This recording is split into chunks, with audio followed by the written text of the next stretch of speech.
नदी के पार सदियों पुराना एक भयानक मंदिर था। घने सन्नाटे को चीरते हुए एक नाव से विक्रम और 3 साये घाट पर उतरे। उनके हाथों में औजार थे और चेहरों पर लालच। दल के मुखिया विक्रम के पास एक पुराना जर्जर नक्शा था। रुको रुको रुको, हम मंदिर की चौखट के बिल्कुल करीब हैं। सालों की मेहनत और तलाश आज खत्म होने वाली है। नक्शे के हिसाब से इस मंदिर के गर्भगृह के ठीक नीचे वो खजाना दबा है जिसे सदियों पहले यहाँ छिपाया गया था। लेकिन भाई, गांव के लोग तो कहते हैं कि इस मंदिर की रक्षा खुद वन देवी करती हैं। आज तक तो जो भी इस जंगल के हिस्से में आया है वो कभी वापस नहीं लौटा। मतलब कि क्या हमें वापस नहीं मुड़ जाना चाहिए? मतलब मैं कह रहा था कि वापस चलें। बेवकूफ मत बनो, बेवकूफ कहीं के। डरपोकों के लिए ये दुनिया नहीं है, यही वो जगह है। आज की रात हमें इस देश का सबसे अमीर आदमी बना देगी ये जगह। बस एक बार वो संदूक मिल जाए, फिर हम यहाँ से कोसों दूर होंगे। जैसे ही विक्रम ने पत्थर की दीवार को छुआ, आसमान अचानक काले बादलों से ढक गया। जंगल का सन्नाटा भयानक शोर में बदला। जमीन से घना कोहरा उठा जिसमें सैकड़ों लाल आंखें चमकने लगी, मानो अदृश्य पहरेदार हों। विक्रम भाई, वो देखो, चारों ओर लाल आंखें। हमें यहाँ से भागना होगा। ये जगह श्रापित है, ये जगह श्रापित है। अरे नालायक, ये सब तुम्हारा भ्रम है। कोहरे में रोशनी का भ्रम हो रहा है। पीछे मत हटो, चलो आगे चलो। तभी उन खंडहरों के बीच से एक ऐसी आवाज गूंजी जिसने उन सब की रूह कपा दी। वो एक अट्टहास था। वो हंसी मंदिर की दीवारों से टकराकर चारों दिशाओं में गूंजने लगी। उस हंसी के साथ ही जैसे प्रकृति ने अपना रौद्र रूप धारण कर लिया। लालच की सीमा मृत्यु है। जो यहाँ बिना अनुमति के प्रवेश करता है वो कभी वापस नहीं जाता। अब डर लालच पर हावी हो चुका था। वो सब अपनी जान बचाकर घाट की ओर दौड़े। वो पागलों की तरह नाव पर चढ़े और नाव पर बैठते ही नदी में तूफान शुरू हो गया। हाँ, अरे चप्पू तेज चलाओ, तेज चलाओ, तेज हाथ चलाओ। हमें नदी तक पहुंचना होगा, जल्दी करो, जल्दी। नाव डूब रही है, पानी अंदर आ रहा है। हमें बचा लो। अरे नाव डूब रही है। अरे लेकिन उस रात कोई बचाने वाला नहीं था। नाव बीच नदी में पलट गई। उन लोगों की चीखें उस तूफान के शोर में कहीं दब गई। कुछ ही पलों में सब कुछ शांत हो गया। नदी फिर से शांत हो गई, जैसे कुछ हुआ ही ना हो। सोनापुर गांव में बिमल और अजय नदी किनारे जाल डाले बैठे थे। मेहनती बिमल के कंधों पर टूटी छत और बीमार माँ की दवाइयों का बोझ था। अजय ऊंचे ख्वाब बुन रहा था और तकदीर पर भरोसा करता था। अरे किस्मत हो बलवान तो भैया हम बन जाएं धनवान। अरे किस्मत हो बलवान तो भैया हम बन जाएं धनवान। ए विमल, ये क्या कर रहा है रे तू? कब तक इस गंदे पानी में जाल फेंकता रहेगा रे? देख, सूरज सिर पे आने वाला है और हमारी टोकरी अभी भी खाली है। किस्मत भी हम जैसे गरीबों के साथ मजाक करती है। अगर मेरे पास बहुत सारा पैसा होता तो मैं इस नदी के किनारे एक बड़ा सा जहाज खड़ा कर देता और शहर जाकर ऐश करता। ओ अजय, खाली बैठने से और ऊंचे ख्वाब देखने से पेट नहीं भरता।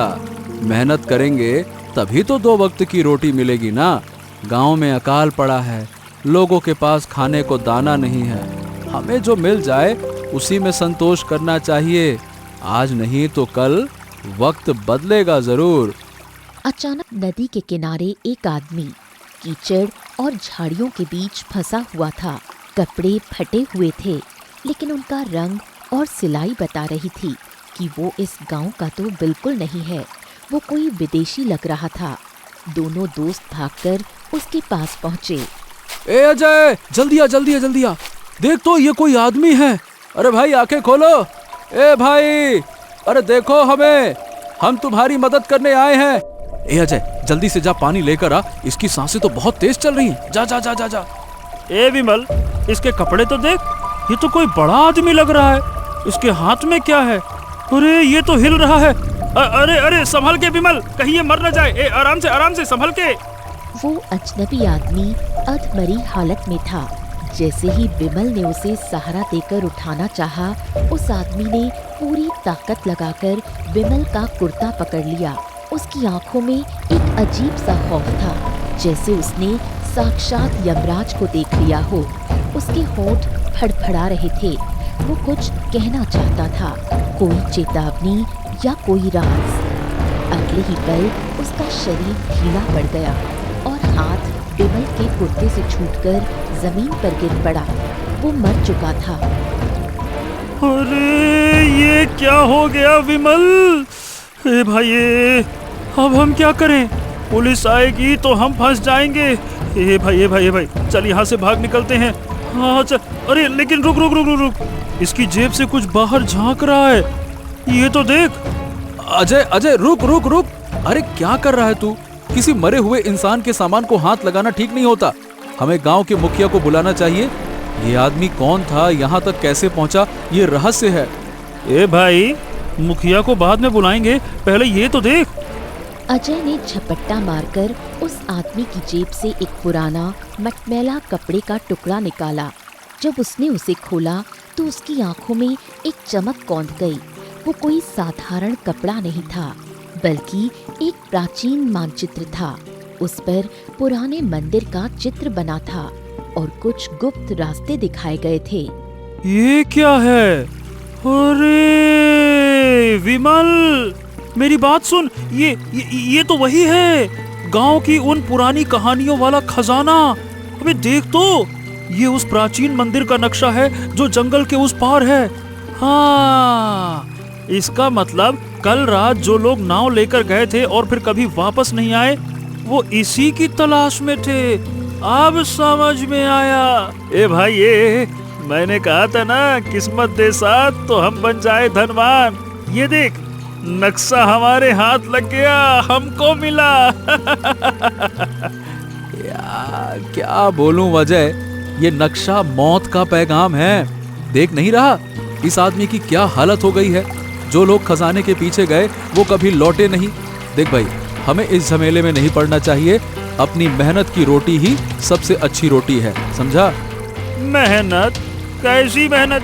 क्या तू पूरी जिंदगी इसी फटे कुर्ते में रहना चाहता है क्या तू नहीं चाहता कि तेरी माँ का इलाज सबसे अच्छे शहर में हो? गजब बात करता है तू। ए भाई विमल, मौका ना बार बार नहीं मिलता है।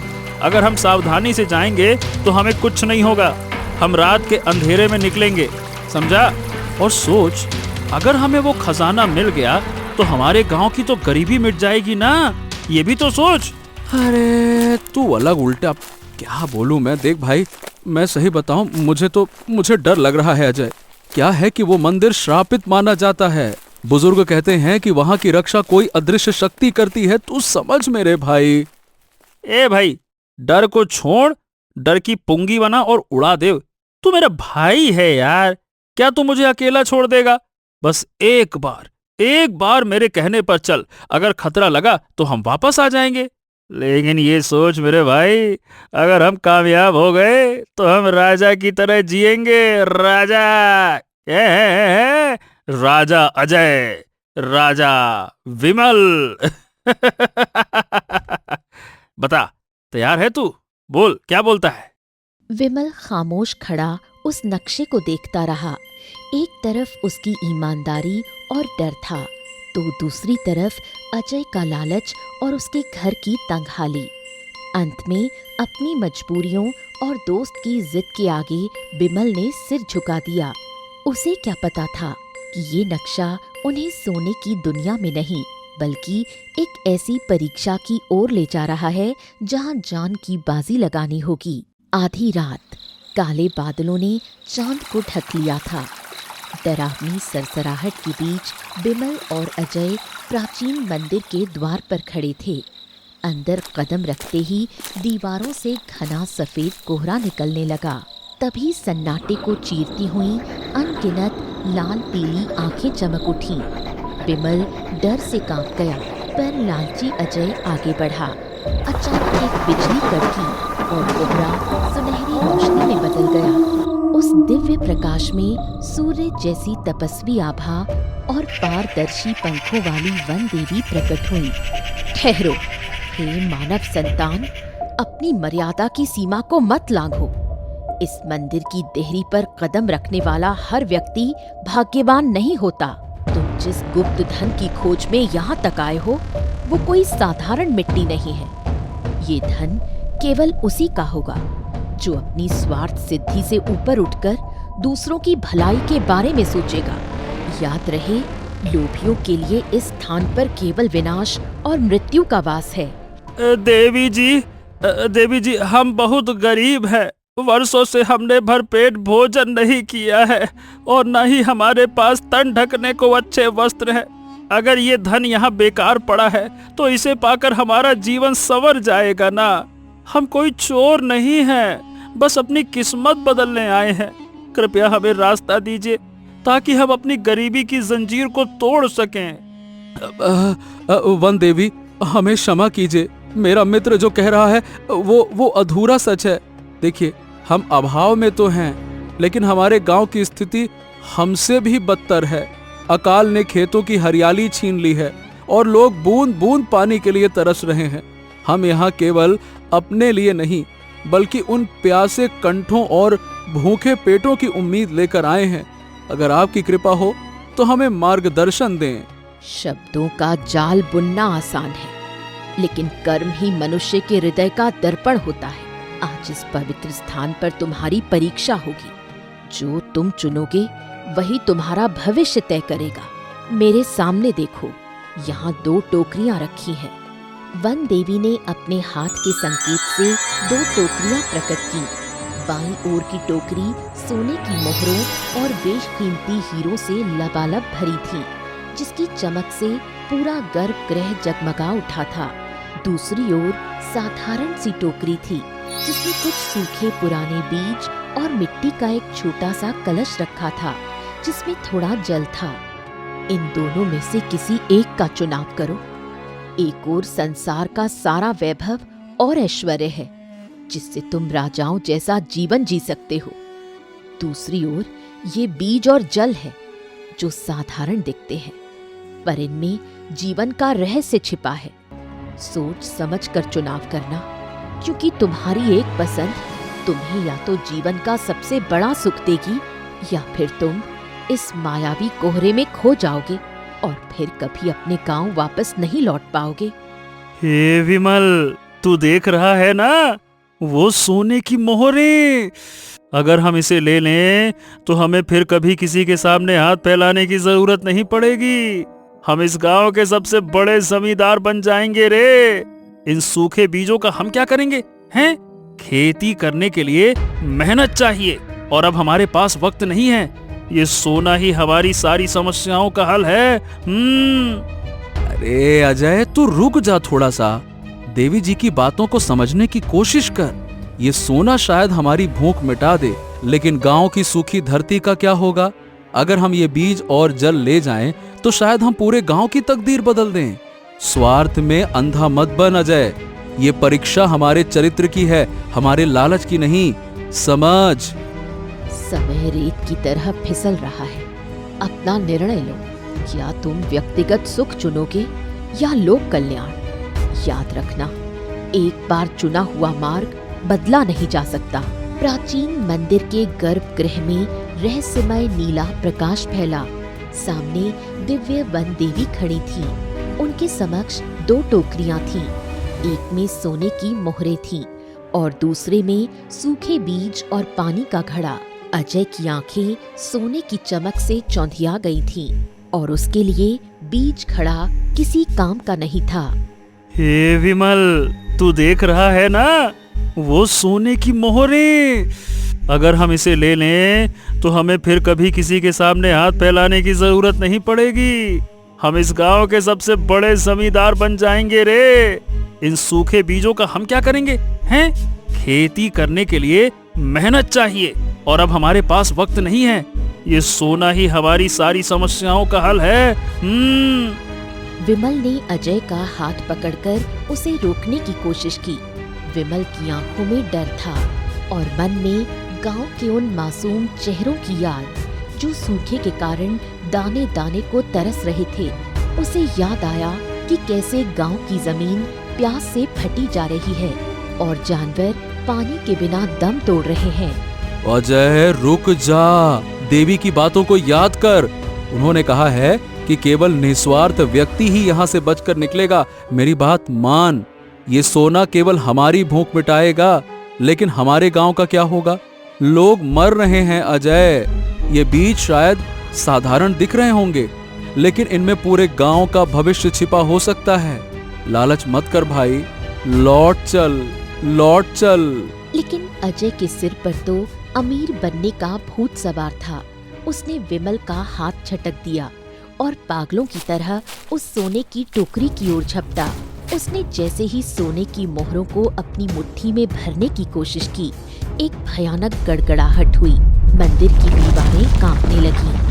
देखते ही देखते वो चमकता हुआ सोना कोयले के समान काले पत्थरों में बदल गया।